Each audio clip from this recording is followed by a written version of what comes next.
I love my daddy, and I miss my dad. A local father walks home from the bus stop and ends up dead. I stayed until his heart stopped. Attacked and killed by neighborhood dogs. Now the question, could Detroit Animal Care and Control have prevented this deadly attack?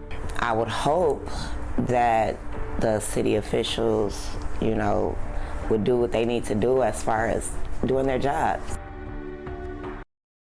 Back in January 2024, a brutal dog attack ripped a loving father of 6 away from his family.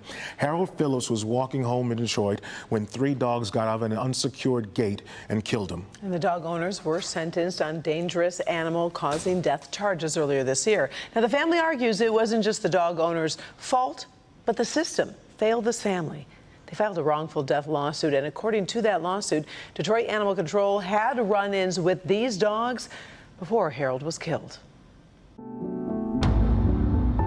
I love my daddy, and when I miss my dad, I always play his music. Shawntae Phillips, Harold's wife of more than a decade, describes him as a great dad with a loving spirit, a hard worker, and a family man. We love to go to the water, spend time with the kids, of course. Phillips was walking home January of last year when he was attacked by 3 dogs near West Chicago and Longacre Street.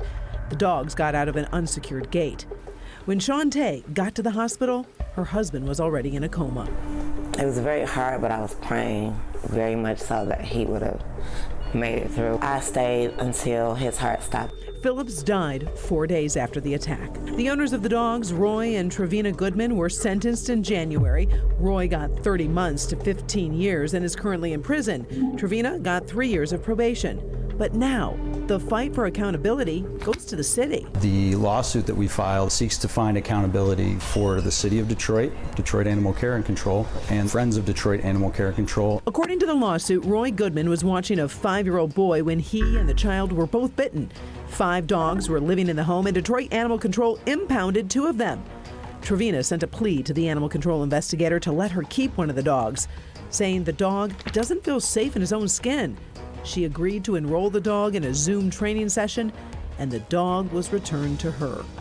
The lawsuit also mentions a man who reported being attacked by the Goodman's dogs 2 years after the child was bitten, alleging the Detroit Animal Control closed that case after leaving a card at the Goodman's home. Why would y'all give those dogs back? Very negligent, very irresponsible. The lawsuit states there were prior attacks, the investigations were inadequate, and citations to the dog owners failed to educate. We allege that due to the money that's tied to those donations, Detroit Animal Care and Control has allowed Friends of to dictate how they enforce the rules in the city of Detroit for dangerous dogs.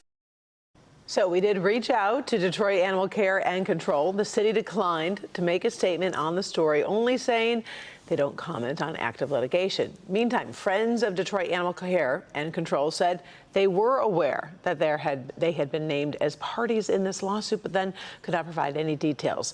If you'd like more information, you can scan the QR code on your screen so you can read the full lawsuit for yourself on the investigations page of clickondetroit.com.